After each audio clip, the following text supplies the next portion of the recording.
Boa noite, seja bem-vindo a mais um programa do podcast Chega de Mimimi. Bom, como de costume, eu vou iniciar aqui com a nossa frase, e a frase de hoje é: o futuro já chegou. Né? Quando a gente acompanha, eu gosto muito em relação de estar acompanhando a tecnologia, né, as coisas que estão acontecendo, e tinha uma frase muito bacana, né, que o pessoal falava assim que foguete não dá ré, né? E agora o Elon Musk já conseguiu quebrar esse paradigma, né? Então está fazendo o foguete dar ré. Eu fico imaginando que é muito difícil se criar algo que venha tanto surpreender nos dias de hoje, né?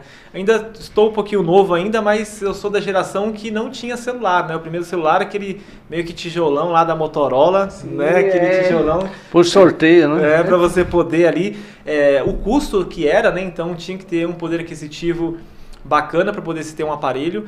E hoje você vê praticamente aí quase todas as crianças aí, né, que tem seus pais trabalhando, que está dentro da economia, tem um aparelho celular, né, a tecnologia da forma que avançou. Hoje você tem robô, né, você tem cavalo aí que se movimenta como robô, cachorro, enfim.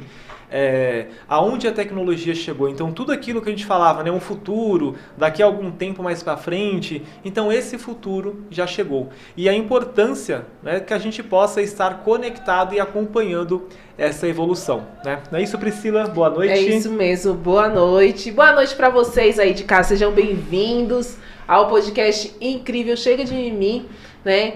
E o Gabriel falou isso mesmo, né? É surpreendente ver que antigamente a gente nunca imaginaria que um foguete ia dar ré, né? A gente tinha o celular lá, que muita dificuldade, né? Que eu também tive esse tijolão aí, né? No meu primeiro emprego eu tive esse tijolão, mas hoje temos a tecnologia a nosso favor aí, a gente tem celulares de última geração, assim, incríveis, né? E hoje a gente vai falar um pouco sobre educação e tecnologia, que é uma das coisas, assim, que provavelmente você aí de casa toca, né, nessa realidade de tecnologia e educação. Então aqui hoje a gente vai trazer um convidado incrível, que é o doutor aqui, doutor Devanildo Damião aqui, né, conosco. Sejam bem-vindos ao nosso podcast. Já é de casa, né? Já é de casa aqui, né? Mas no programa não, programa né? Vocês não. são os comandantes, né? Eu só, assim, a minha ligação com o programa é assistindo, né? Eu acompanho, né, semanalmente.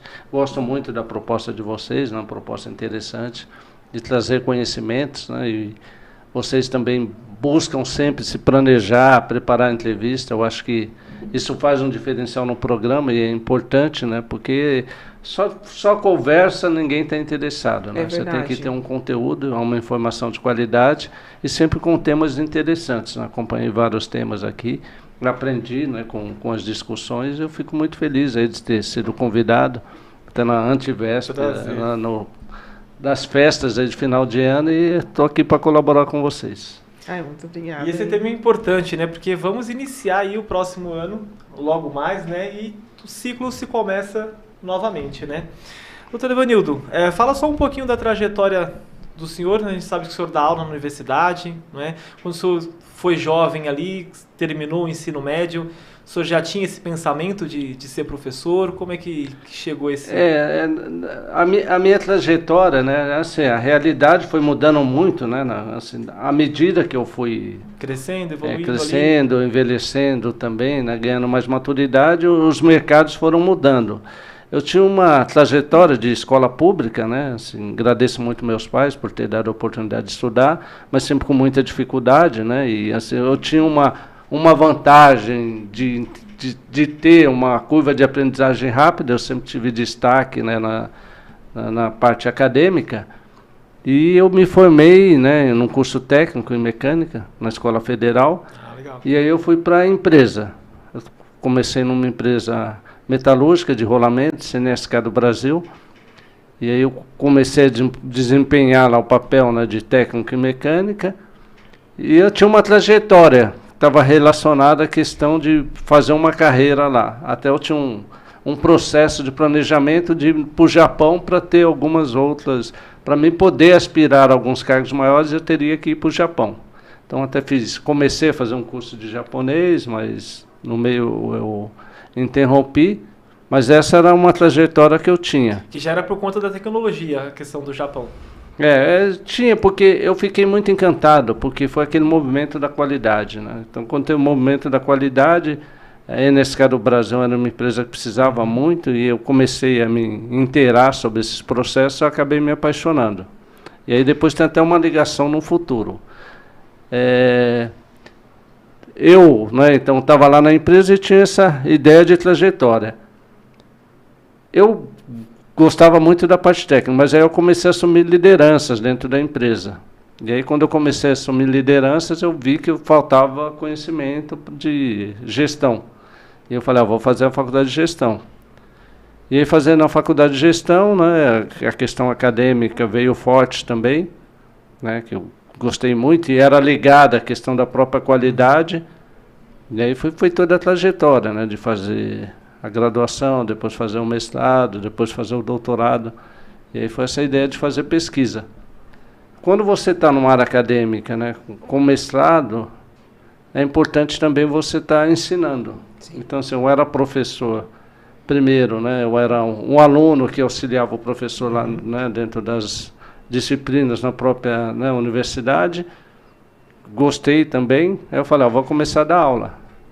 Aí eu recebi a bolsa da FAPESP, poderia dar aula 2 vezes por semana.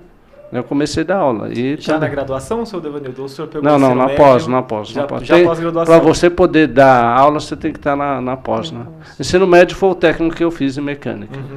E aí a questão que eu também gostei muito, né, de ensinar no ensino superior, era uma outra realidade, muitos alunos em sala de aula, né, mas eu sempre gostei muito de interagir com pessoas, né, de colocar conceitos, né, de aprender, né, porque um professor tem que gostar de aprender, né, essa é a grande realidade.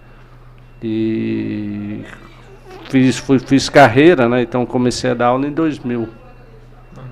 2000, então já tem um tempinho aí, já estou com aqueles professores antigos. Você já começou a dar aula já na graduação superior, nível superior? Ou... Nível superior. Na empresa eu dava treinamento, né, que não é muito difícil, né? Mas assim, a minha experiência já foi no ensino superior. Já foi no ensino superior. Mas assim, eu sempre gostava de interagir, de dar, não uma aula convencional, né, mas de ensinar as pessoas. É um dom, né, que a gente tem. A gente, quer seja numa igreja, quer seja falando de esportes, né? Eu tinha essa... A gente costuma isso em ajudar, né? Principalmente quando você tem o conhecimento, né? Você está próximo de pessoas e aí você acaba despertando essa questão, né? De ajudar pessoas, compartilhar conhecimento. Tem uma experiência, Gabriel, que eu acho muito interessante. Eu até estava lembrando esses dias. Tinha um menininho lá que morava perto de casa que ele tinha muita dificuldade de aprender. E como ele já estava numa idade mais avançada, ele já era, não se falava bullying, né, mas era uma pessoa que... Mas sofria um pouco ali com sofria o bullying, só não tinha o nome bullying. E às vezes sentava na calçada e ficava ensinando ele, sabe? Era um menino bonzinho, né, e a gente... Quando ele aprendeu a ler, eu fiquei muito feliz. Eu falei, tem alguma coisa aí que eu tenho que seguir, né? Foi um fato marcante na carreira. Isso é importante. Eu falo ainda mais com o pessoal, né? Porque lá no escritório, eu quero que todo mundo crie um curso, né? Eu falo, não, todo mundo tem que criar um curso, porque são profissionais que executam ali uma profissão, né? Primeiro, você tem um conhecimento, você consegue aplicar. Aí, a maior preocupação deles, a Maria foi mais recente, agora conversando com ela, mas eu não me sinto tão preparada. Eu falo, mas olha só, tem pessoas que gostariam de fazer o que você já sabe fazer. Sim. Então você está num certo ponto. Então você não vai ensinar algo que você não sabe, né? Você vai ensinar esse início. Então, de acordo com o que você vai ensinando essas pessoas, o conteúdo também, a gente consegue absorver mais esse conteúdo, né? A gente começa a dominar mais isso, né? Porque começa a vir perguntas que você não sabe, te leva a pesquisar mais sobre o assunto, né? E você vai melhorando, né? E isso é muito bacana. Sim, também lá dos meninos também, o Luan, né? Que eu tava falando para ele dos cursos que a gente tava fazendo da comunidade. E ele tá também desenvolvendo o dele. A parte do Power BI. Que é a parte do Power BI. E aí tava me pedindo, ele tava com muitas dúvidas de como gravar, de como fazer e tudo mais. E eu achei interessante, porque ele falou assim, eu comecei a gravar, mas não achei legal, eu tô fazendo de novo. Então, lá dentro do escritório a gente tem vários talentos que também podem ensinar as outras pessoas, porque eles fazem aquilo todo dia. Então, eles podem também trazer esse conhecimento, assim como você fez, né? Devido ali no aceitar na calçada, você viu o desafio, a dificuldade de uma pessoa e simplesmente foi lá e ajudou, né? E é interessante, né? Até falando um pouco da trajetória, então, assim, na qualidade, o ciclo do PDCA, né? Que é um instrumento muito importante na qualidade, né? Que é planejamento. Aí você planeja, você faz, né? Depois você controla e age sobre a diferença. Ele é muito parecido com o ciclo de aprendizagem. Então, assim, os dois são irmãos. Na verdade, o PDCA, ele veio a partir do ciclo de aprendizagem. Né? Então, Stuart, né, ele desenvolveu, e depois o PDCA, que foi popularizado lá pelo Deming. Então, assim, é um ciclo, né, de você gostar de fazer o planejamento, que é a essência da gestão, né? Então, você faz, executa, controla, né, põe parâmetros, né, sobre aquilo que foi planejado e executado, e depois tem que agir, que é a melhoria contínua, né? Nós temos que melhorar continuamente, a vida é isso, né? Sim. Se não melhorar, você parou no tempo, né? Então esse é o processo. Então, quando você fala em aprendizagem, você fala na qualidade, eles são muito próximos. E quando a gente comenta, né, em relação à educação, passa por isso, né? Quando a gente for falar de inovação, de tecnologia, porque as coisas têm que evoluir. É isso aí, perfeito. Bom, vamos dar início ao nosso quadro. Sim. Verdade ou mito? Posso começar, Priscila? Se quiser, você quer que eu inicie? Pode iniciar, então. Então tá bom, então. Seu Devanildo, ó, desculpa, é porque nos bastidores a gente chama, desculpa, né? Mas é o doutor aqui, não, Devanildo. Pode chamar de Devanildo, senhor, fica bom. Não, doutor Devanildo, né? Então, você tem eu vejo que você tem muito conhecimento na área tecnológica, né, na questão da educação. E eu gostaria de saber, assim, dentro da sua competência, assim, o que a inteligência artificial prejudica no desenvolvimento do aluno na criação do TCC? Do TCC especificamente? Trabalho de conclusão de curso? Isso. Utilizando aí essas ferramentas hoje. Que tem várias ferramentas. Tá ótimo. Eu acho que até toda a trajetória acadêmica, né? Eu acho que a gente tem que olhar a inteligência artificial como instrumento. Se for bem utilizada, é um ótimo instrumento. Sim. Mas não pode ser vista como a substituição da sua capacidade intelectual. Porque se você não interagir com o conteúdo, você não aprende. É uma pura ilusão. Você pode ir lá e colocar a inteligência para fazer um documento. Mas ele tem o mesmo efeito de você pegar um documento pronto e apresentar. Se você não interagiu, você não melhorou. Agora, você observar a inteligência artificial como instrumento, eu vou dar um exemplo. Você pode verificar referências bibliográficas sobre o tema. Aí a inteligência te permite você saber quais são aqueles livros que você deve consultar. Aí é importante. Mas isso não vai substituir a sua necessidade de ler o livro. Você tem que ter, né, essa condição, porque senão você está se iludindo. É como eu falo, é igual o aluno pegar só o resumo ali, né, pedir lá. É igual o aluno que cola, ele está se iludindo, né? O aluno que cola para passar está se iludindo, porque ele não está aprendendo. Sim. Ele vai para a escola para aprender. Como o cara vai ser profissional se ele não aprende no ensino superior? Então esse que é o ponto. Como instrumento, é um instrumento importante, mas eu acho que tem que saber ser utilizado, tá bom? Sim. De como isso. Legal. Bom, Sr. Devanildo, verdade ou mito? Parques tecnológicos e incubadoras, né, que o senhor já teve uma experiência sobre esse assunto. O senhor acredita que é verdade ou mito que eles aceleram o crescimento de uma cidade? A verdade, né? Verdade absoluta, né? Porque eles são instrumentos, né, que promovem, né? São designados para promover inovação. Então, eles não criam todo o processo, né? Os parques tecnológicos e incubadoras, eles são instrumentos diferentes. A incubadora, ela tem um foco mais em empresas e startups, empresas iniciantes. Que está iniciando todo o processo. Está iniciando um processo, né? Você vai lá, vai ter uma assessoria, né? É como se quando eu estive aqui em Guarulhos, eu criei um sistema que era o Pronto para Viver. Que, na verdade, a analogia que eu fazia era uma criança. Ela vai ganhando autonomia com o tempo. Então, no primeiro tempo, tem a amamentação, primeiros passos. Então, você precisa ter um olhar, né? Os gestores têm que ter um olhar muito próximo em relação a essa empresa. Então, a incubadora é importante dentro desse processo de criação de novas empresas.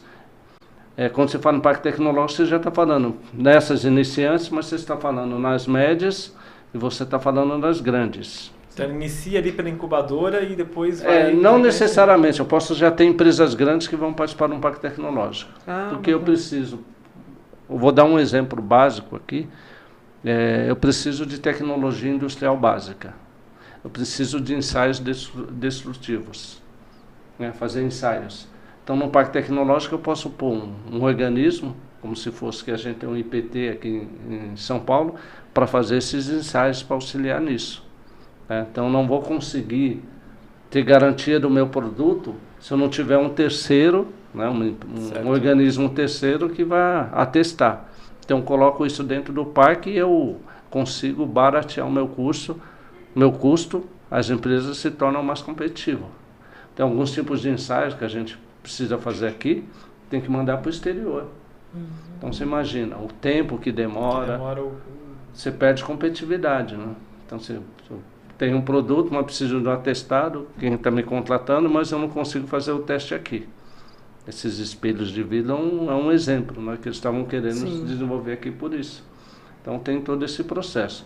Agora eu vejo como um instrumento importante, fundamental, né, e aí você tem toda a experiência do Vale do Silício, da Europa, então o parque tecnológico é muito importante. Incubadora é uma política pública relativamente barata, que vai dar um retorno rápido também, porque a gente tem que ter a seguinte perspectiva. Se eu crio uma empresa, eu tenho receita nova girando na cidade. Sim. Né? Se eu tenho só uma ideia, não tenho nenhuma receita. Sim, a partir do momento que eu aplico a ideia, começa a ter receita, vai ter imposto. Gera empregos. Gera emprego. Né? Geralmente, numa empresa de base tecnológica, é um emprego mais qualificado. É aquilo que nós estávamos comentando. A pessoa quer trabalhar nesse segmento, ela vai precisar se aprimorar, vai precisar fazer um curso. Então, você mobiliza toda uma cadeia, inclusive de ensino, e é bom para todo mundo. Então, não apostar nisso, para mim, é uma, vamos dizer, miopia do poder público. Né? E hoje eu comecei com isso em né? São José dos Campos, só um pouquinho da experiência. São José bomba com o Parque Tecnológico lá.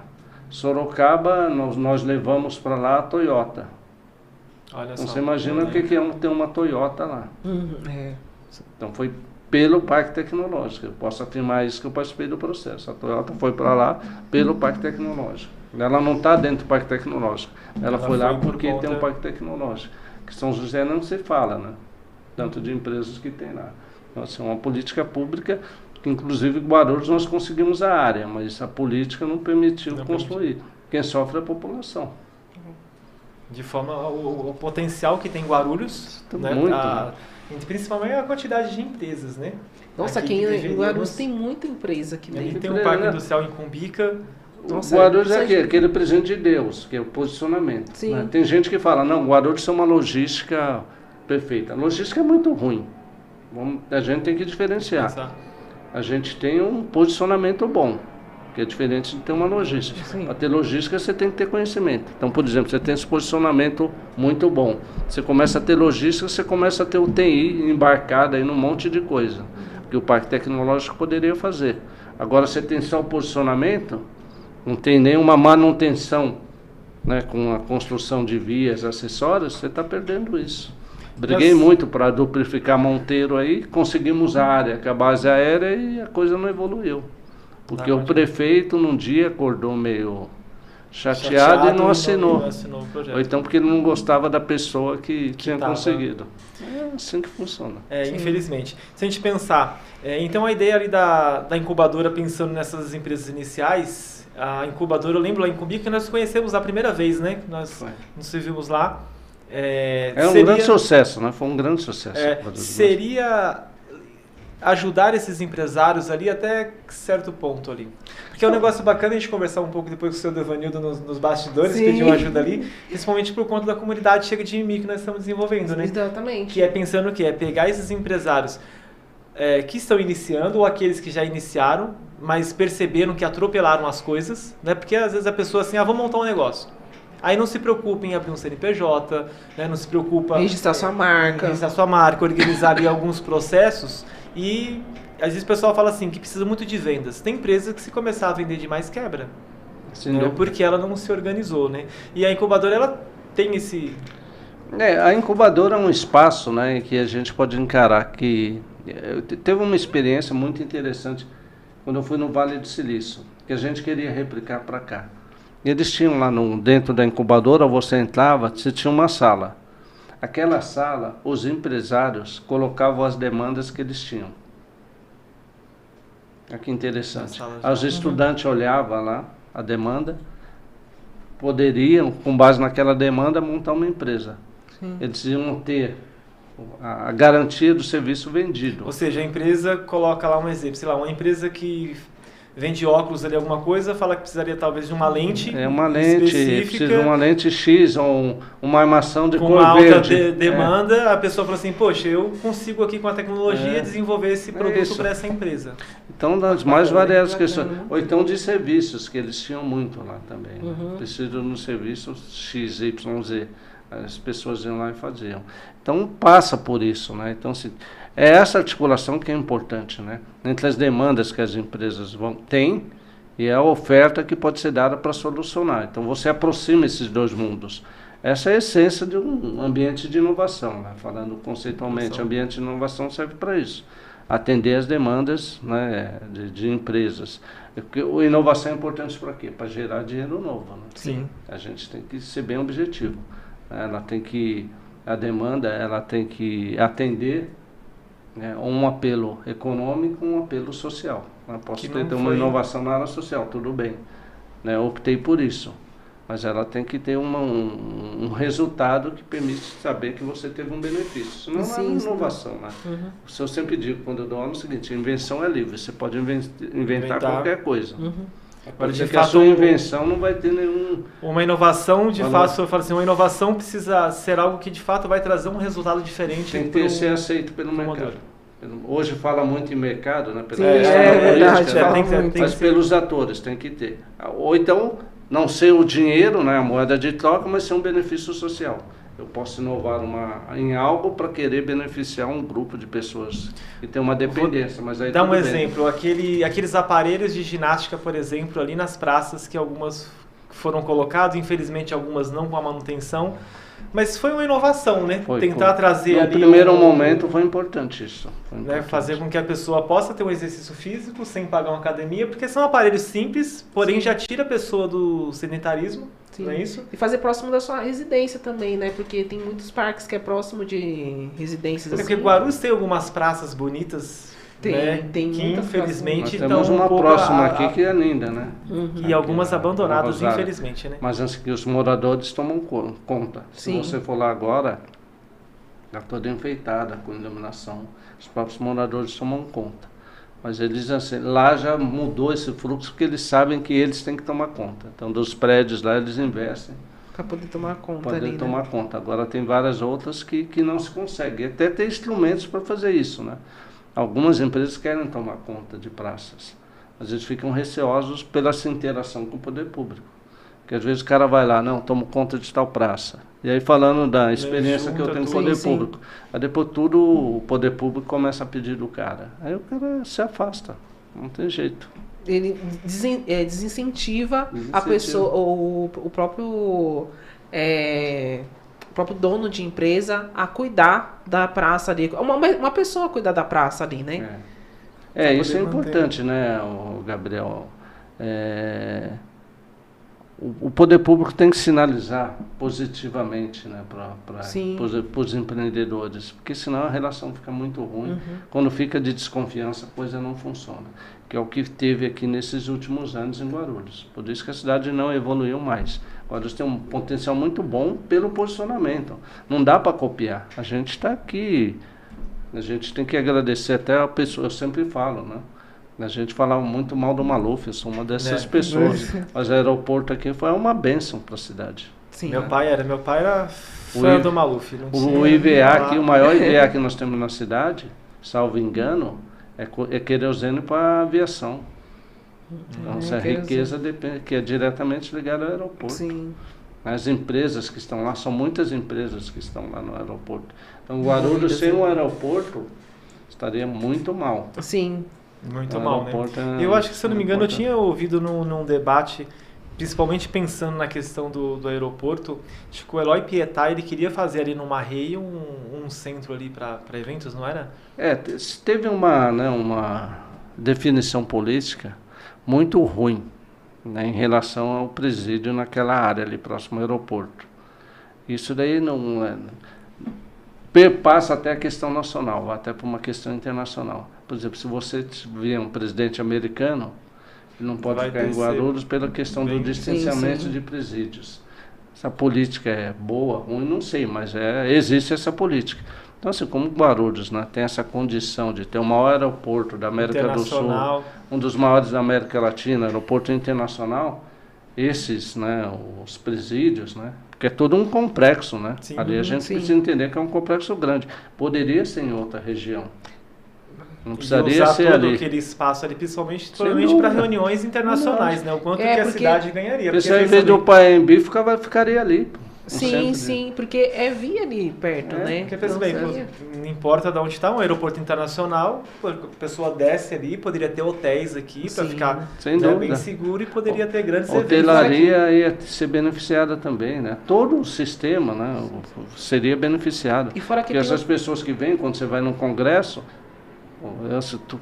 toda viagem que eu vou fazer, minha esposa pelo menos quer um chaveiro que ela pede. Faz um chaveiro que ela...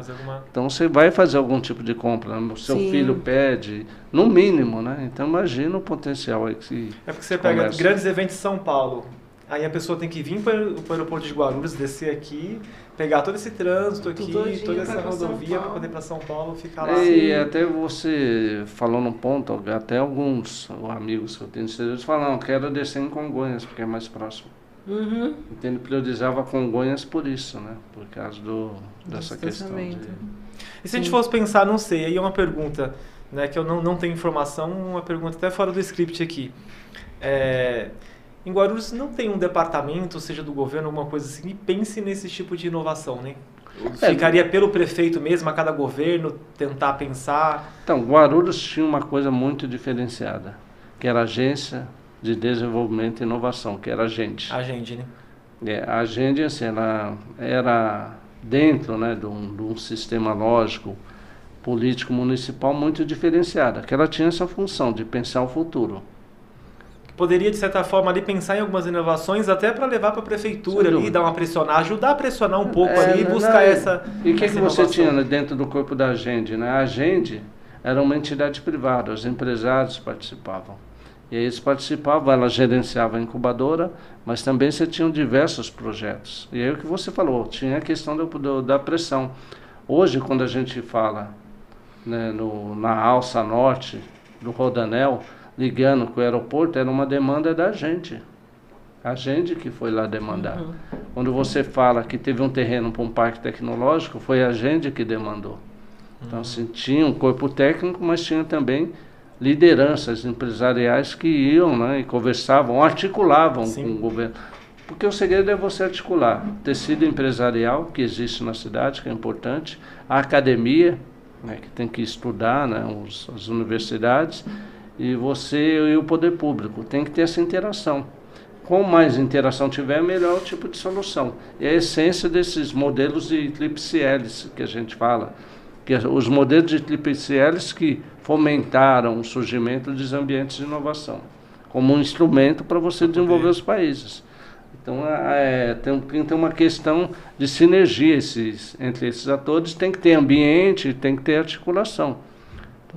É política pública de qualidade, né? A gente tem que avançar nisso daí. Hoje, se você fosse pensar hoje, talvez a instituição mais próxima, pensando aí principalmente no empreendedorismo, a gente teria o Sebrae, digamos assim, para tentar buscar, pensando na questão dessas empresas. O Sebrae ele é um ator importante, mas assim, eu sou meio crítico à atuação do Sebrae. Eu acho que ele arrecada muito para fazer pouco. Né? Eu sou meio crítico. Eu falo para a Priscila, né? Eu sinto, eu fico assim, eu pensei, o Sebrae até, né, tava falando, a gente vinha, poxa, parece que poderia fazer mais, né? Ele se tornou, né? Porque o Sebrae ele pega recursos, né, dos trabalhadores, né? Sim. Tem uma renda muito grande, mas ele é engessado, a sua essência do Sebrae. O Sebrae ficou tão grande, ele ficou um elefante tão grande, que hoje ele vive para se alimentar o seu processo. Sim, e eu percebi muito isso, porque assim, eu também já participei de muitas coisas do Sebrae, né? Eventos, cursos também, porque eles dão curso não só online, mas presencial, eventos em vários lugares de São Paulo, assim, já fui. E com o passar do tempo eu também percebi isso, né? Esse engessamento também, eu percebi também que eles não estão, a questão também de, porque tem consultores, e os consultores não estão com aquela qualidade também para poder te atender e tudo mais. Então eu percebi também uma defasagem, assim, com o passar do tempo. Então, eu sou crítico desse modelo, né? Eu acho que é importante você ter um organismo, né? Um serviço de apoio como ele, mas eu acho que se perdeu um pouco. Né? Apesar de ter gente boa, né? A gente sabe que tem bons profissionais, mas a essência do Sebrae, eu acho que pelo que ele arrecada, ele oferece pouco. Mas ele é o que está mais próximo disso daí. Se for pensar, né? Bom, deixa eu dar uma boa noite aqui para Simone Negri. Boa noite, Simone, está ao vivo aqui. Ela fez uma pergunta, aí eu vou pedir já para o Michel preparar os nossos patrocinadores. Eu vou fazer essa pergunta aqui para o senhor Devanildo. E aí, após a pergunta, nós falamos sobre os nossos patrocinadores. Ela falou assim, ó, gostaria de saber da opinião, né, sobre o senhor se o EAD pode ser equiparado ao ensino presencial. O que o senhor acha disso? Eu tenho um argumento sobre isso em um vídeo no YouTube, depois eu vou falar. Eu acho verdade. Assim, a questão do EAD, né, que eu debruço muito sobre isso, né, porque eu avalio o curso de faculdade. Eu acho que o EAD depende muito da maturidade de quem recebe, não de quem oferece. Então, se a pessoa tiver muita maturidade, interesse, o EAD é um instrumento muito bom, né? Porque aí você tem essa condição de aprender coisas que você não poderia da forma presencial. Né? Então, esse é um ponto. Então, assim, é um instrumento importante, mas depende muito da maturidade. Vou dar um exemplo da pessoa que tem autonomia para aprender as coisas sozinho. Que é didáticos, né? Autodidata. Então, se você tiver uma boa curva de aprendizado, você é quase um autodidata. Agora, a pessoa que não tem isso... Uma disciplina, né? Não consegue. Né? Assim, a gente sabe pelos alunos que a gente geralmente pega. Né? Você já tem o ensino médio defasado, e você tem que ter um papel de professor também, de estar identificando essas deficiências, e, assim, a distância é muito difícil. Então, esse é um ponto. Você não pode excluir, mas ele tem limitações no que tange a aplicação. Como também o próprio presencial, também se não tiver interesse. Sim. Mas você consegue identificar mais rápido. Então esse é um ponto. O outro ponto que eu acho que é crucial quando você vai analisar EAD é a questão se é síncrono ou assíncrono. Né? Parece coisas difíceis, mas é o seguinte. Se for síncrono, eu estou aqui como se tivesse um telefone no celular. Estou interagindo diretamente. Aí eu tenho uma pergunta, uma questão, eu já faço diretamente. Então é muito bom você ter modelos síncronos. Isso se aproxima muito do presencial, porque aí você consegue tirar dúvida no ato, na hora. O assíncrono já não, que as universidades estão fazendo muito. Só deixar o conteúdo lá não adianta. O cara não tem a interação. O cara não tem essa capacidade de autonomia, de buscar. Então a coisa, né, você se perde muito. Então esses são pontos importantes. Se for bem feito, em determinadas situações, é muito bom. Vocês, por exemplo, quero fazer um curso lá de alguma cultura no outro país. Se eu domino o idioma, eu consigo fazer. O MIT tem um monte de curso gratuito, então o cara consegue fazer, tem essa disciplina. Eu participo dos comitês do MEC, de avaliação de cursos, é tudo nesse modelo mas são todos síncronos, mas tudo à distância. Hoje você consegue fazer toda manhã de sexta-feira. Exatamente. Então, não teria uma especialização, né? Sim. Então, mas para você fazer em Harvard, necessariamente você tem uma maturidade muito grande. Então, eu fiz uma formação na Universidade Johns Hopkins University. É muito boa também. Que eu fiz a formação toda em inglês, mas, cara, é a formação que pra mim foi a melhor que eu fiz na minha vida. Mas foi longe, mas eu fiz. Né, foi. Eu fiz de maturidade. Então, se tiver disciplina, as pessoas tiverem essa condição, tudo bem. Então, respondendo aí a Simone, convite, eu acho que tem dimensões diferentes. Hoje o MEC está colocando um semipresencial, que vai ser uma oferta nova, que não tinha, né? Na prática tinha.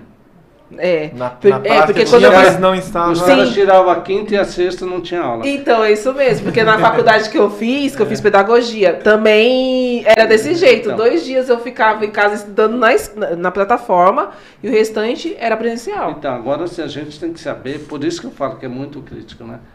Donos, né, desses grandes grupos, os caras não têm muito cuidado com quem está aprendendo, né? Eles querem ter resultado financeiro. Sim.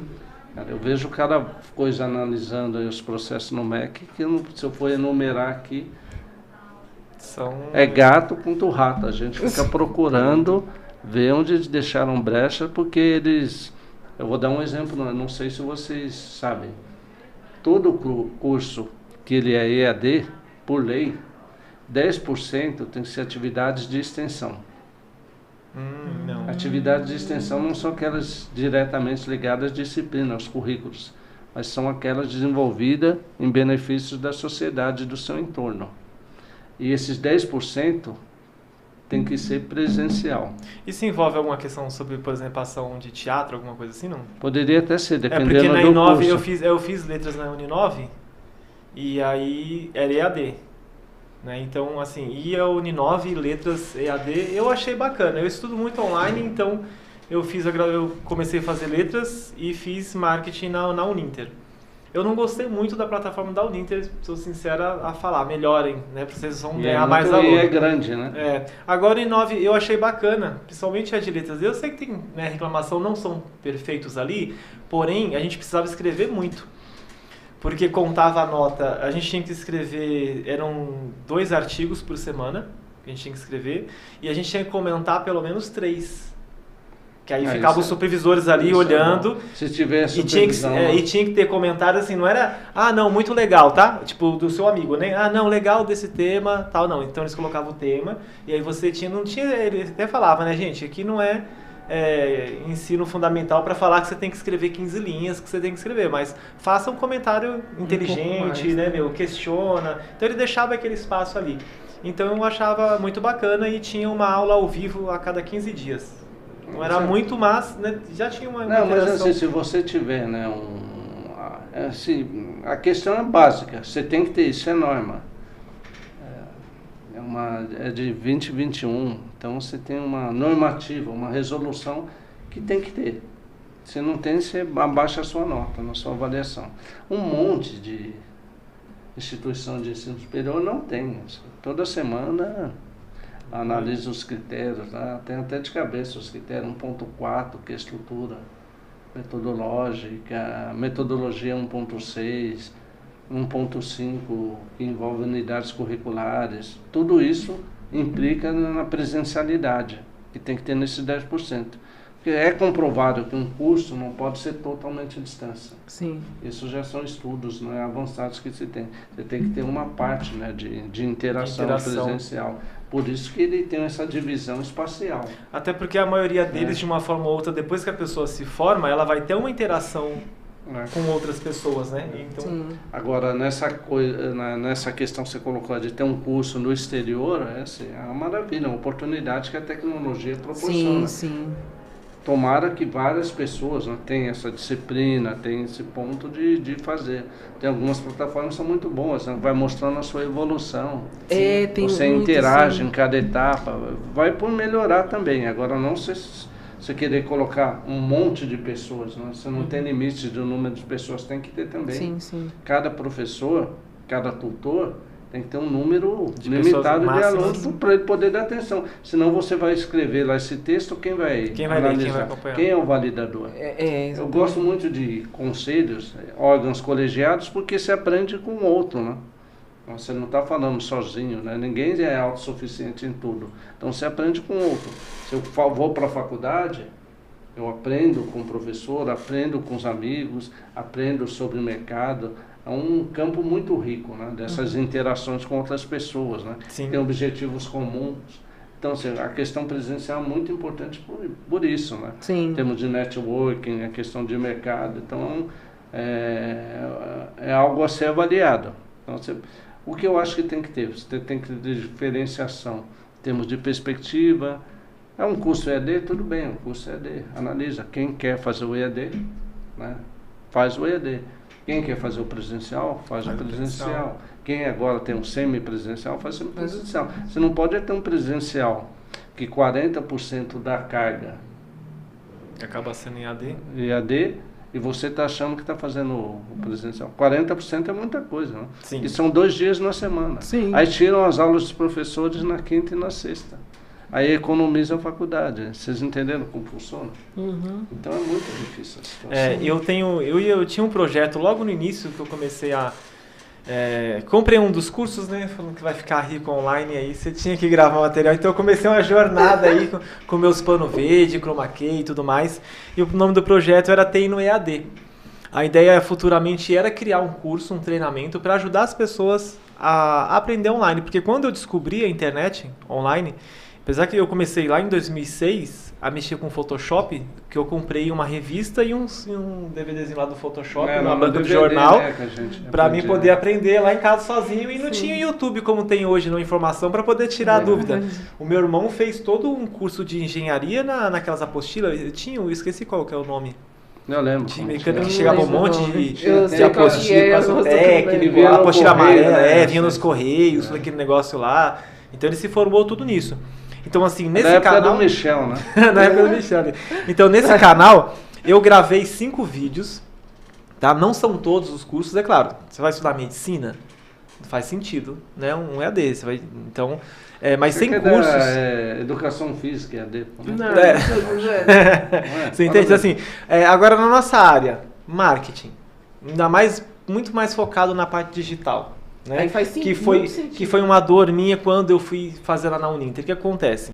A gente que mexe muito com o gerenciador de anúncio, fazendo tráfego pago, porque assim, tem todo um conteúdo, eu gosto de falar que é o mundo ideal e o mundo real. Infelizmente, muitas disciplinas, o mundo ideal que se aprende na universidade é bem diferente do mundo real quando o profissional ele entra aí no mercado de trabalho. Sim. Né?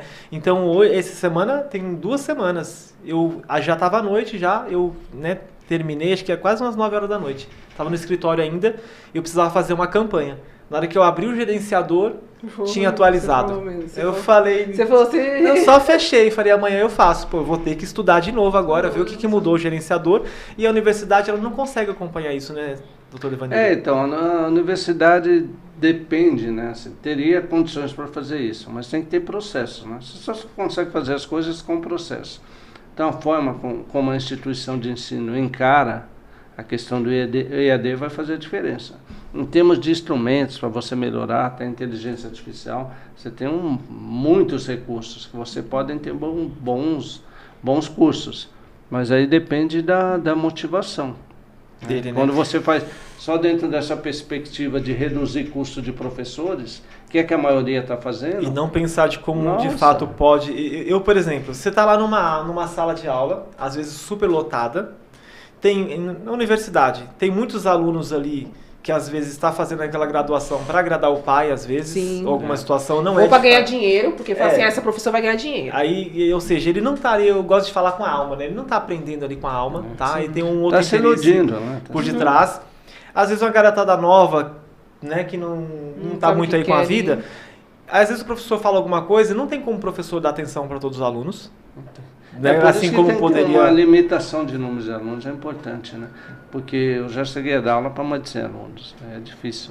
Né? Então você pensa, o professor falou, você não entendeu. Agora, um material gravado, você vai lá, você pausa, assiste a aula de novo, você não entendeu, você assiste a aula de novo, né? Sim. Então, e aí depois, é claro, vem essa conversa do presencial de você ter oportunidade, se você tirar uma dúvidas maior, né? Mas você consegue, né, eliminar eu acho que coisas. É como instrumento, né? Não dá para comparar, né, um professor profissional com uma gravação. Com uma gravação. Né? Então, senão você está relegando o ser humano a um papel menor, né? Sim. Porque o que você está conversando comigo, estão vindo coisas, as pessoas não sabem o que sabem. Então, assim, por provocação, eu estou trazendo alguns conhecimentos que eu tenho. Se não fosse provocado, eu não ia estar falando agora, né? Por isso que eu gosto de dar entrevista, essas coisas, porque você é provocado a mobilizar o seu pensar. conhecimento. Sim. Mas senão você não faz isso. A aula funciona assim. Agora, o aluno tem que ter, né, querer ir para aprender. E com perguntas objetivas para os professores, interagir. Agora, o cara que vai lá, que não quer estudar, ele está no lugar errado.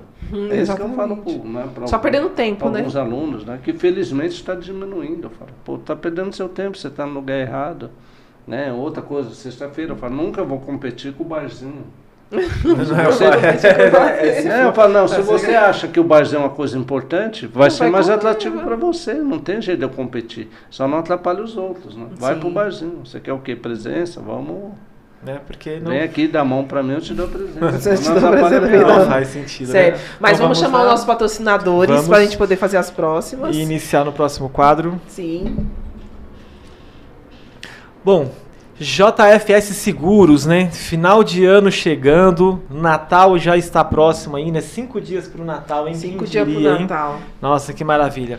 Você que vai visitar a sua família, né? Aquele parente que já tem um tempo que você não vê, ou andar pelas ruas aí mesmo, né? Final de ano é complicado, né? Toma muito cuidado aí, infelizmente aumenta os acidentes, né? Aumenta aí roubos e furtos.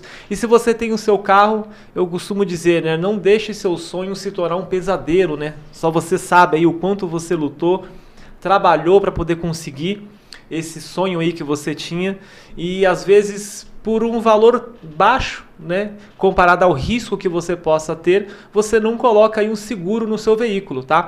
Então, você pode estar contratando aí a JFS Seguros, tá? Uma corretora que tem uma parceria aí com Allianz, Bradesco, Porto Seguro, Surrai, né? As principais seguradoras. Se você já gosta de trabalhar com alguma dessas seguradoras, procura lá a JFS Seguros, tá? Ou se você ainda não tem seguro no seu veículo, também para novas contratações. Você consegue ter mais informações acessando o site no www.jfsseguros.com.br ou no telefone 11 2497 4415. JFS Seguros. Não deixe, né, o seu sonho se tornar um pesadelo. Bom, chat ideal, né?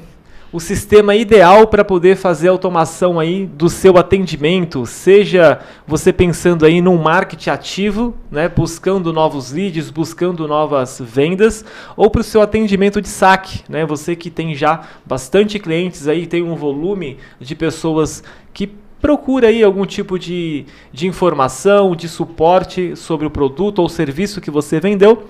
Você pode contratar o chat ideal, que ele vai fazer toda a automação do seu atendimento, tá? Desde o início, ali onde o cliente entra em contato com você, até a finalização, seja para uma página de vendas, ou uma captação de leads, ou fazendo um agendamento para que um consultor retorne no outro dia, né? Imagine aí agora, né? Às vezes a pessoa chega 11 horas à noite em casa, 1, 2 horas da manhã, tem pessoas que têm esse hábito de compra noturno. E se ela procurar a sua empresa, ela vai conseguir entrar em contato? Ela vai conseguir pelo menos, né, deixar um cadastro para que alguém retorne para ela para ter mais informações sobre o produto? Se ainda não, procure aí o Chat Ideal, tá? No site www.chatideal.com.br, falar com Cadu ou Diego e faça a sua automação. Fala, Pri, da comunidade. Vamos falar da comunidade Chega de Mimimi, aonde você vai estruturar o seu negócio aí no digital, não só no digital, mas o seu negócio na vida, né? Você que tem que estruturar a sua empresa aí, a gente tem lá as informações que você precisa, tudo que você precisa para você estruturar. Tanto o registro de marca, abertura de CNPJ, você aprender, né, como colocar seu negócio no digital com funil de vendas, fazer um site, um blog. Lá também temos uns vídeos falando sobre CapCut, tem várias informações lá justamente para você conseguir estruturar seu negócio no digital. A gente sempre fala assim, que quando você não está lá na comunidade Chega de Mim, você está deixando dinheiro na mesa. Por quê? Porque lá tem o básico para você estruturar o seu negócio no digital. Porque se a gente não tiver no digital, gente, não tem como. Você tá obsoleto, né? Para você fazer um vídeo, para você subir uma campanha, para você fazer uma arte, lá tem tudo o processo já para você começar a dar início a estruturação aí da sua empresa de uma forma descomplicada. Então, para você entrar na comunidade Chega de Mimimi hoje mesmo, entre lá em contato com o telefone 11 96830 3236. Fala lá com um de nossos especialistas, justamente para você entrar na comunidade Chega de Mimimi. Então, o ano está iniciando, né? Então vamos começar o ano já. Exatamente. Tem aquelas questões das promessas de fim de ano aí. Então, já comece seu ano aí fazendo o seu negócio acontecer no digital. E se você entrar na comunidade, a gente vai ajudar você a cumprir esse propósito seu aí. Não vai ser que nem academia, não. Academia, a pessoa ela faz aquele plano, né? Vou pra academia. E juro pra você, eu nunca recebi, eu já fiz isso, tá? Sim. Eu já paguei a academia, só paguei, porque eu não ia. E nunca ninguém mandou uma mensagem pra mim. Falando assim, ô Gabriel, como que você, vem treinar? Mas o dia que eu atrasei, que eu falei, eu não vou, eu ficava chegava, né, na fatura. Eu falei, meu Deus, eu preciso cancelar esse negócio aqui que eu preciso ir lá. E eu não conseguia ir. Aí eu cancelei o cartão, né? No próximo mês aí chega a cobrança, assim, né? Cadê o dinheiro, né? Chega, né? Mas... Então vamos lá. Bom, vamos dar início no nosso segundo quadro. Em poucas palavras, seu Devanildo, sem mimimi. Para o senhor, qual que é a importância do TCC na finalização da graduação desse universitário? É fundamental. Ele mostra um produto, né, um produto que resulta da aplicação de conhecimentos que foram adquiridos no curso. Tá. Aí vem uma contra-pergunta. Eu falei para a Priscila, será que eu faço, Priscila? Mas, ó, é sem mimimi, seu Devanildo. Vamos lá. Eu fico imaginando assim, ó, é um questionamento meu, né? Gostaria de ver o que o senhor acha. Quantos professores geralmente são que um aluno ele acaba tendo matéria aí para se formar numa graduação? Depende muito, né, das graduações. Mas vai... Vamos imaginar 5 por dia, né, 5 disciplinas. No curso completo ali, dos 8 semestres, mais ou menos, o que? Ele vai ter uns 10 professores, mais ou menos, ali, diferentes? Mais, bem mais. E aí, no final, ele tem que fazer um TCC, certo? TCC. A conclusão... só que o TCC tem um orientador, né? Um orientador. Geralmente, um bom orientador é aquele cara que conhece de todas as disciplinas. Geralmente, o orientador está nos últimos anos, né? São aqueles professores que, teoricamente, têm ele consegue andar melhor sobre todas as matérias. Todas as matérias. Porque qual que é a minha questão? Porque você pensa bem, ó, o aluno, né, vamos ter ali, digamos ali, uma média de 10 professores, né, e cada professor sabe o quanto precisa se estudar, se especializar para ter aquele conhecimento da área. Você não acha que seria, às vezes, uma cobrança um pouco excessiva, ou poderia se pensar um pouco nesse formato? Você pensar assim, um aluno ele tem que absorver tudo isso, porque às vezes o professor ele faz a cobrança normal do aluno, mas pensa bem, o aluno, para ele poder absorver essas diversas matérias, né, para poder chegar lá no final e fazer todo esse trabalho, por mais que tenha ali um orientador, porque esse orientador ele vai orientar diversos alunos, é como se fosse quase uma nova turma. Então, mas assim, até fazer eu gosto muito de orientar. Então, assim, o objeto é um projeto específico, né? Então, assim, não necessariamente... vai ser um tema, vai escolher um tema. Vai escolher um tema que o aluno tem mais afinidade, ele tem essa liberalidade de escolher e até de escolher o professor, né? Teoricamente tem que ser assim. Quando você faz um curso, né, um curso convencional, os primeiros anos são disciplinas mais básicas, né? Então ele te dá um cabedal para depois você ir pelas mais técnicas profissionais. Geralmente, o aluno vai procurar fazer sobre essas profissionais. E aí ele vai ter um professor específico, né? E já tem, né, esse background, vamos dizer, essa ambientação, que vai direcionar de acordo com o tema que está sendo desenvolvido. Então, se um aluno vai assistir uma aula, vai falar, nossa, eu gostei desse tema do professor, aí marketing digital. Então, vou fazer um trabalho sobre isso. Necessariamente, o cara não vai precisar tem que saber escrever, que ele já aprendeu. Sim. Tem que saber fazer alguns cálculos, que ele já aprendeu. Teve algumas disciplinas de informática, então ele vai incorporando, né? Porque ele já tem a competência, porque cada unidade que ele aprende, ele tem que adquirir algumas competências. Então, ele só vai utilizar essas competências. Ele vai mobilizar, como se fosse um mercado de trabalho. Então isso é importante. Então é toda uma bagagem que ele pegou ali por todos esses anos para depois concentrar... Ou num formato, né, quando você fala de um TCC, que é um trabalho científico, tem toda uma conceituação filosófica, metodológica, né, que você tem que ter uma questão de pesquisa, né, saber o que você quer, como você vai fazer, aplicar a metodologia do acordo com o seu objetivo. Então isso é muito importante. Aí ele vai ter um produto que o aluno também tem que ter essa condição. Faça um bom TCC se tem um produto para apresentar para o mercado. É isso que eu falo para os meus alunos. Faça um bom TCC, né? Deixa bonitinho, põe numa capa boa.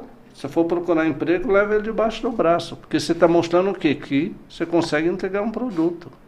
É isso que o aluno tem que pensar. E às vezes a pessoa não dá tanta essa importância. Você faz só com aquela obrigação. Eu tenho que passar ali, vou fazer um trabalho. É aquela coisa, eu falo para os meus filhos também. Eu sempre tive essa perspectiva. Tem trabalho em grupo, cara, procura fazer. Nossa, fala trabalho em grupo, trabalho em grupo sempre é aquela dor. Sempre tem aquele que não vai fazer nada. Que não vai fazer nada, que só fica ótimo, deixa... Tá sobrando mais coisa para você fazer. Exatamente. A lógica é outra, de adquirir conhecimento. Procura fazer. Sim. Assim, trabalhos de grupo, TCC, eu oriento muito grupos, né? Aí sempre tem esse conflito, não está fazendo nada. Eu falo, cara, faz a parte dele, você está ganhando, quem está perdendo é ele.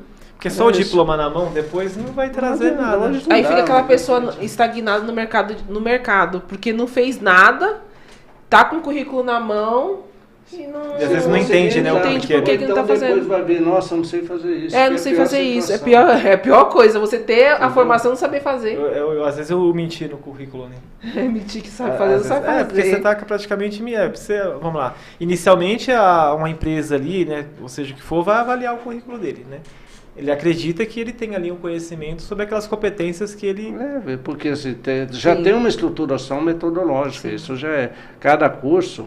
Né? Ele tem que obedecer a diretrizes profissionais, que é falado com os organismos, né? Que são próprios para isso. Então, se ele não adquire as competências, ele é um profissional defasado. Porque eu digo, tem gente que passa pelo curso, tem gente que se forma no curso. São duas perspectivas diferentes. Bacana. Se você só passar, o cara é bom no barzinho, arrumou namorada, não sei, fez um monte de coisa, mas o cara não se formou. Assim, eu falo isso com tranquilidade, porque eu já contratei bastante ex-alunos. Então, quem eu contratava? Não é aluno ruim, contratava os bons. Né? O cara fez um TCC comigo bom, eu sei que o cara tem essa competência. Vai contratar o Conrado fala assim, né, que tudo é aula, né? E se a gente pensa assim, toda a nossa vida é uma oportunidade. Sim. Às vezes a pessoa tá ali reclamando algumas coisas e tal, mas... Eu já coloquei uns 2, 3 professores no mercado. Cara que nem pensava em fazer isso. Eu falava, você tem essa... habilidade aí. Você tem, pelo jeito que você fala, pelo tempo que você se dedica, vai nesse caminho aí que você vai gostar.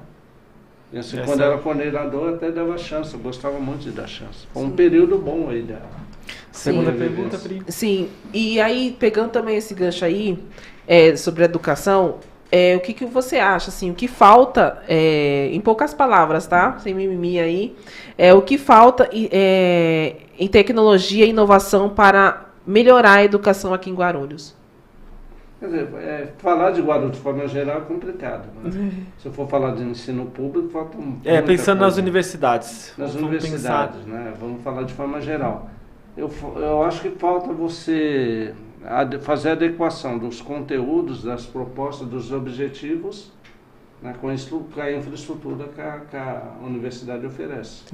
Né? Quer seja em instrumentos tecnológicos, né, que melhoram a produtividade, né, quer seja na interação metodológica. Então são dois conceitos, sem mimimi, né? Quando eu falo tecnologia, tem conceito hardware, que é físico, e software. Tem que melhorar os dois. Inclusive valorizando os professores, porque aí você vai ter mais tecnologia, software, e essa que é importante. Sim. Certo. Automaticamente, algumas universidades, Severido, acaba sendo conhecida por algum curso específico, algumas. Por exemplo, eu vejo falar muito do ENEAC na parte de TI. Eu tenho lá estagiários que estudam lá, né? Aí, às vezes, você pega a USP, né, que já é conhecida. O senhor acha isso, de certa forma, que acaba se tornando um pouco natural e o aluno precisaria observar isso?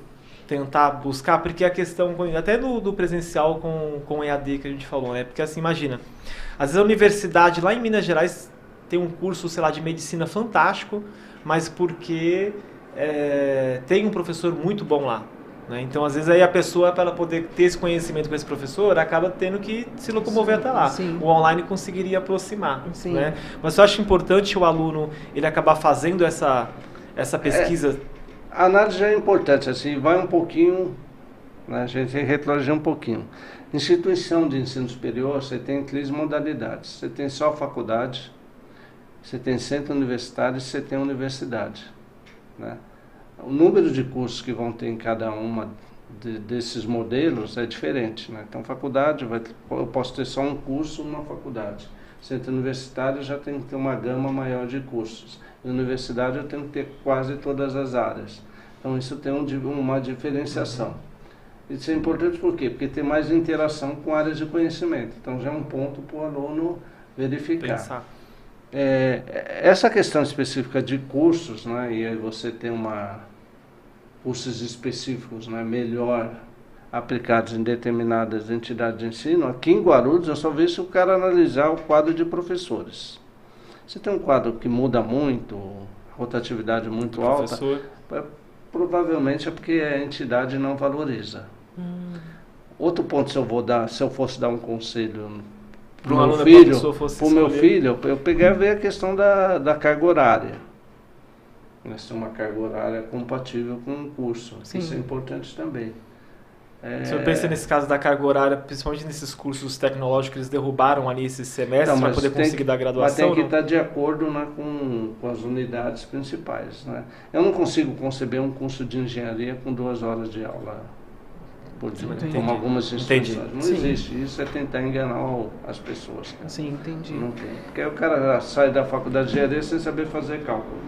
Ele passou pelo curso, tem que saber, né, cara? Porque você pegou o diploma, faz letras, tem que ser bom para escrever, tem que saber como a criança aprende. Sim, assim, sim. Tem que, as coisas tem que ter umas competências básicas. Mas eu acho que são pontos importantes, né? Você analisar o perfil da instituição, os professores que vão estar atuando, isso é fundamental. Né? Se eles têm alinhamento com um tipo de curso. E é nessa linha. Eu fiz essa pergunta porque eu passei agora quase recentemente por conta de uma jovem, porque ela na agência eu preciso que esteja estudando para a gente poder fazer o estágio. Infelizmente, né, uma boa parte dos pais não tem esse acompanhamento com os filhos. Os filhos estão chegando ali, finalizando o ensino médio, completando, né? E eu vejo que teoricamente os pais seriam as principais pessoas para ajudar os filhos a escolher a universidade. Aí eu pego uma jovem assim, eu não sei. Não sei o que fazer. Essa observação de vocês, Priscila, Gabriel, é muito inteligente.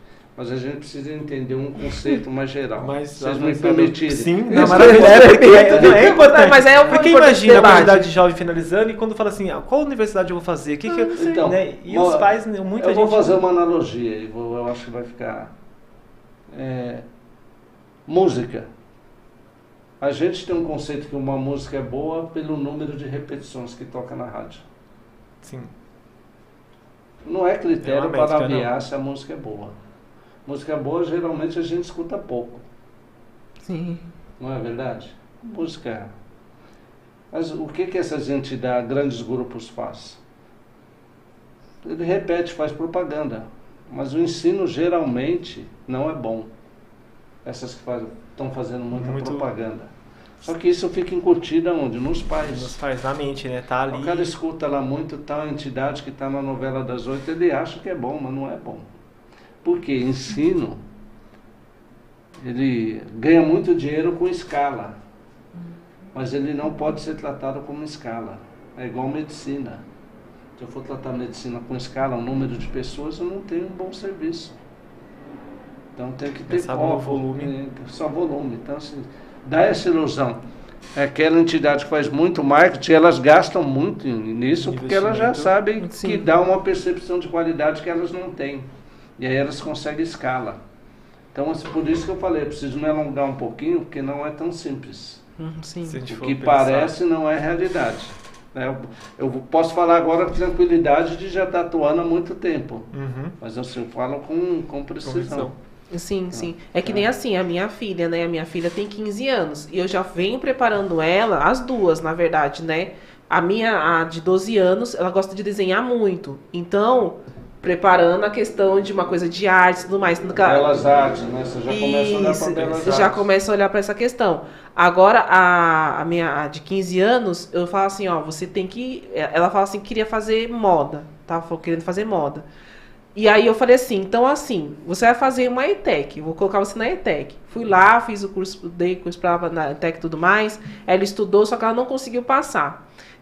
Aí eu falei assim, ó, vai ter, daqui a 6 meses vai ter de novo. Então se prepara, aquilo que você errou, aquilo que você não acertou, você vai ver o gabarito. Ela falou, por 2 ela não conseguiu acertar. Eu falei assim, faz de novo, olha para aquilo que você não errou. Ela falou assim, mãe, é porque eu tava muito nervosa, eu não sabia o que era, e tava um barulho também lá fora, então eu tava... Dá o nervosismo, né? Ela teve nervosismo, tanto que quando ela saiu, quando ela terminou a prova, ela me viu no portão, ela começou a chorar. Ela falou assim que tava muito nervosa, que ela tava muito tensa, mas, cara, quando a gente viu, ela errou por 2.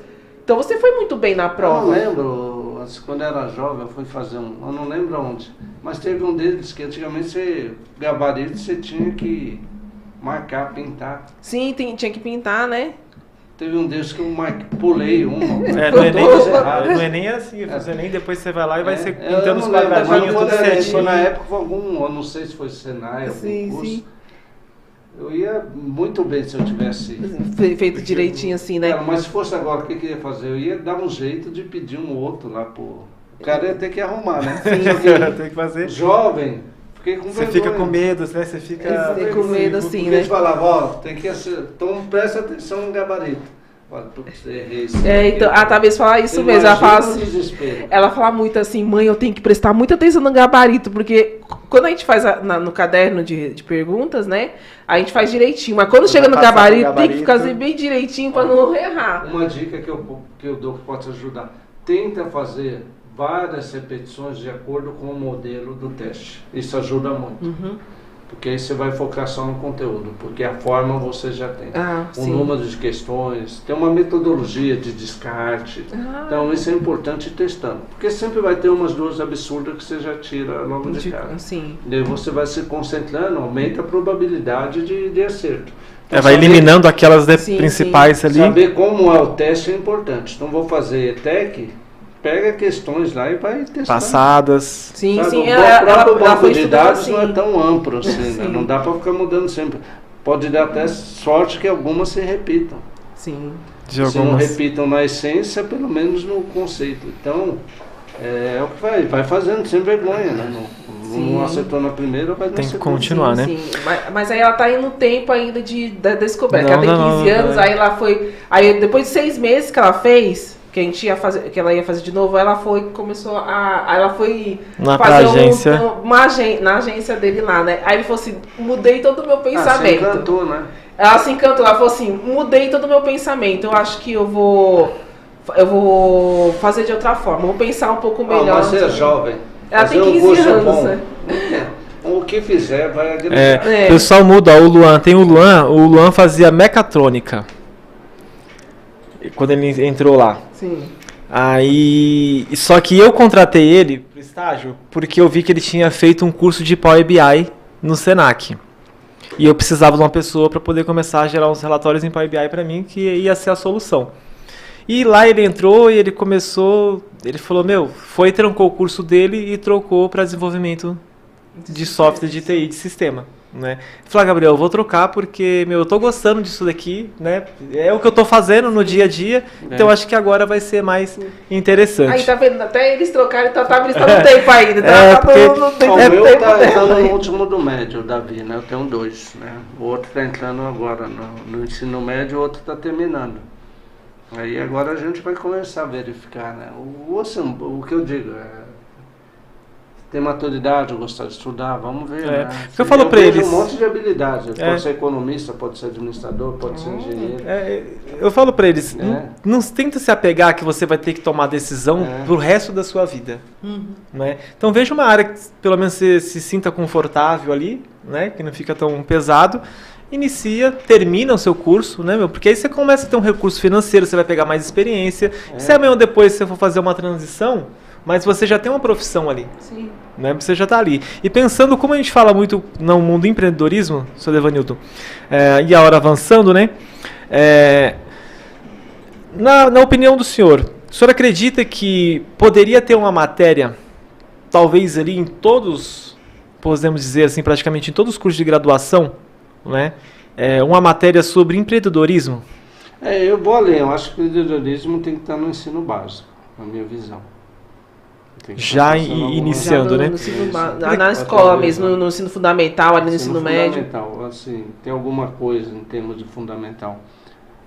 1 ou 2 ali naquela transição para já ter essa noção. Da sexta série ao nono, né? Fundamental 1 até quinta, né? E até depois quinta. o 2. Acho que é importante ter essa visão. Por que você valorizar dinheiro, Sim. saber de um conceito importante. Ainda mais estamos num país capitalista, né? A gente tem que mudar o mindset das pessoas, né? A gente ficou muito dessa questão aqui. Querer ter as coisas boas é uma coisa ruim, né? Ter recurso de forma honesta é uma coisa ruim. Tem que ensinar, trabalho e ganho, né? Não é pecado isso. E saiba administrar. Porque senão depois vai ser cooptado, porque você tem vamos dizer assim, um mundo, né? Que você tem uma fábrica, indústria de consumo que está bombardeando as crianças, todo mundo. Sim. Vai querer ter o bem. E não vai ter condições porque não sabe como ganhar. Sim. Então, empreendedorismo no início já ajuda isso. Eu vendia refresco, já engraxei sapato, isso faz parte da formação. Caipimata, eu falo para os meus filhos coisas boas, né? Então, era visão empreendedora, né? Então, trabalho para ganhar um dinheiro. Agora, outros podem ser gênios, aí já criar coisa hoje, com tecnologia, você tem acesso ao mercado internacional. Sim. Porque eu tenho a preocupação, porque assim, quando esses jovens eles saem da universidade, então assim, a pessoa ele estudou direito, ele pode ter o próprio escritório, né? Vai abrir ali o seu escritório de dentista, né? Ali, odontologia, ou vai trabalhar numa área de marketing e tudo mais. Só que as pessoas, elas terminou ali a graduação, tudo bem, aprendeu, mas ela não sabe vender o seu produto, ela não sabe como ela vai poder iniciar. Né? Não, então são acaba bons temas nessas áreas para, por exemplo, trabalho de conclusão de curso. Poderia ser. Sim, nossa, é verdade. Agora, eu acho que essa visão de empreender tem que vir antes ainda. Os americanos, os moleques vendem suco para ganhar dinheiro. Sim. Lá eles fazem aqueles negócios nas garagens lá, né? De vender. Quem não iria ajudar, né? Você vê uma criança trabalhando, aí você não vai ajudar. Colocar. Sim. Aqui tem a cultura de pedir, né? Que é diferente. A cultura de pedir, né? E o criança não pode trabalhar, não pode vender alguma coisa. É bom isso? Não é bom. Poder, né? Já chega uma criança, eu posso fazer uma coisa aí, você vai com o maior prazer, né? Sim, você vai fazer. Independente do valor do trabalho, mas pelo incentivo, todo mundo vai. Sim. Do que pedir, uma criança chegar pedindo, você pode até dar, né? Mas você vai dar com receio de até um adulto querer pegar aquele dinheiro da criança, ou então ele tá apanhando na escola. Quando você tinha que fazer a sua caixinha, você tinha que comprar lá a graxa, a franela, né, para ilustrar. Você tinha que desenvolver lá para pedir para a pessoa, né? Olhar o mercado, ver quem está com sapato, né? Com sapato, né? Depois tinha que conversar, falar do preço. E assim, andar com o seu banquinho, né? Você perde esse medo da comunicação, né? Porque esse medo da comunicação... Você vê, assim, os jovens, por exemplo, que frequentam igrejas, né? Independente da denominação. Eles vão na igreja, eles oram em conjunto, eles cantam. Aí tem pouco tem aula de música, tem muitos que tocam, né? Então tem diversas... Estão fazendo trabalhos conjuntos. Não dá para comparar com o que não faz nada disso. O cara já desenvolveu um monte de habilidades lá ali, né, internamente, né, por osmose, e ele já é uma pessoa mais competente. Já vivencia mais um monte de coisa. Essas coisas que são importantes. Por isso que o mercado às vezes fala, você já tem algum trabalho social? Sim. Se você já tiver, você está em vantagem, né? Não tem nenhuma experiência de emprego, não tem nenhum trabalho social. É difícil. O que você fez na vida? Nada, só ficou em casa. Em casa. Onde você vai ver que vai ter conflito com outras pessoas ali e sabe que aquela pessoa ela vai ter dificuldade para poder colocar. Tá, pra gente finalizar aqui, doutor Devanilton, a última pergunta. Em um cenário ideal, o aluno ali, né, pensando em todos esses aspectos que nós falamos, ele terminando a graduação, pensando ali em fazer um TCC já direcionado em algo, principalmente pensando em inovação, ter ali como se fosse uma incubadora na cidade para poder acolher esses talentos, talvez ali até fazer um programa ali, né, de filtragem, né, a prefeitura ali, né, todo esse sistema poderia premiar, sei lá, 50 ou 100 novos projetos ali todos os anos ali. Seria um mundo ideal se fosse realidade para um crescimento da cidade que nem Guarulhos? São propostas que vai numa linha que são interessantes, né? Acho que quando você tem um instrumento de inovação, você tem um conjunto aí de oportunidades muito grande. Então, se você poder ter algo... Sempre quando você tem informação, ligação com o mercado, é o cenário ideal, que se faz pouco aqui no Brasil, né? Então, você se forma para depois ir correr atrás. Mas se você já tem um processo de poder estar empregado, é melhor, né? O modelo Senai funciona muito bem por isso, né? Eu fabriquei peça para empresas quando eu fiz Senai lá. Então, e tinham peças de empresas reais ideal. lá. Quando chegava no grado, a gente modelo fazia... em escala é muito bom, Senai. Porque às vezes você está fazendo o curso, o estágio você vai fazer onde? Na empresa. Sim, verdade. Você já aprendeu como a coisa funciona, né? Já viu aquela pessoa mais experiente que gosta geralmente do jovem, te ensina as coisas.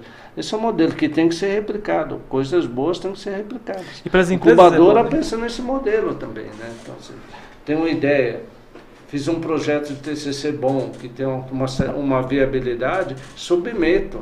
Às vezes o projeto não está 100%, precisa ser, né, direcionado. Mas o corpo é bom. E aí vai ter um benefício econômico, todo mundo vai se interessar. Não tem jeito. Maravilha, perfeito. Chegando ao fim, né? Mais um podcast maravilhoso. Dr. Devanildo, muito obrigado. Conhecimento, né? E essas perguntas é importante porque esse próximo ano aí, a partir, tem muita coisa nova, né, Pri? Tem muita coisa nova aí pra acontecer. E eu tenho algo que eu já tenho lutado bastante, que são ali com os jovens lá na agência. E um dos projetos é fazer ali a agência Patos, inclusive talvez buscar alguma universidade específica ou não, para conseguir fazer algum tipo de parceria nessa conexão, né? Ser ali um espaço onde os jovens vão conseguir fazer um estágio de fato ali com qualidade, com empresas reais, não é? Sim. Então, que é muito bacana. A gente dando todo o suporte para esses jovens que estão indo lá. Porque a gente como empreendedor lá, eu vejo uma necessidade, uma dor imensa, que é o quê? De um lado eu vejo, né, que foi uma das falas que nós falamos no primeiro episódio, né? De um lado a gente vê milhares de brasileiros, né, precisando de emprego, né, com necessidade. Do outro, se você fizer uma busca na internet como empresa lá como Cato, aquele amarelinho e outros sites de mercado, você vai ver a quantidade de vagas de emprego que existe e parece que as coisas não se encaixam. Você tem empresas precisando de funcionário, mas as pessoas não estão qualificadas. Sim. Né, necessariamente. Aí, então, não une. E parece que falta, né, alguma coisa aí para poder fazer essa ponte, né? Essa ponte. Porque as empresas precisam de colaboradores qualificados, né? E as pessoas precisam do emprego. Mas parece que essa parte da educação, esse meio aqui, sabe? Esse preparo aqui, a educação tem. A gente tem pessoas com diploma, mas é aquela questão que o Dr. Devanildo falou que eu adorei. Muitas pessoas estão passando pelas escolas e pelas universidades, elas não estão de fato se formando. Sim. Né, com responsabilidade, não é isso? Bom, da minha parte, muito obrigado pela audiência. Michel, um grande abraço aí, muito obrigado. Dr. Devanildo, quer fazer a sua última fala ali na câmera? Só agradecer o convite, né? A gente sempre está disposto para estar discutindo esse tema. É muito bom, né? Eu gosto de falar sobre essa questão, que são questões propositivas para a cidade. Tem um monte de coisa para melhorar, ninguém sabe tudo, mas é preciso que tenha pessoas dispostas, né, a estar trabalhando esses elementos, porque somente assim vai evoluir, né? Então, assim, um passo de cada vez, mas tem que ter um direcionamento. Então, é importante esse tipo de discussão que vocês estão trazendo, projetando, fazendo projetos, né? Essa questão de aproximação, né, que você tem entre oferta e demanda de mão de obra é essencial, uma coisa que a gente não vê crescimento na cidade se não tiver isso, né? Então tem demanda de empresa, mas não tem profissionais capacitados e habilitados. Então a gente tem que pensar nisso seriamente e ter um sistema de ensino aí que pode ajudar. Então vai nessa linha, e é importante aí que em 2025, né, o projeto de vocês avance cada vez mais para que a gente possa ter uma cidade melhor aí. Agora estamos com um novo governo, né? Importante então, também, né? Esse voto de confiança, né? do novo prefeito, para que ele possa desenvolver um bom trabalho e melhorar a vida das pessoas. É isso. Muito obrigado, Priscila. Isso. E terminamos aí um podcast maravilhoso. Muito obrigada, doutor Devanildo, por estar aqui, né? Na sua presença. Obrigada, Gabriel. Obrigada, produção, por estar aqui. Então é isso. Mais um podcast incrível. Semana que vem também temos outro podcast, que é o final, né? O último podcast. O último podcast do ano. Vai ter coisas incríveis aqui, uma convidada maravilhosa. Vai chamar uma nova parceria, né, Priscila? Vamos chamar uma parceria nova aqui para vocês conhecerem. Então, vem pro podcast aqui semana que vem, nesse mesmo canal, nesse mesmo horário, tá bom? E bora viver a vida rica que nós merecemos. Muito obrigado, bom final de semana. Tchau, tchau. Tchau, tchau.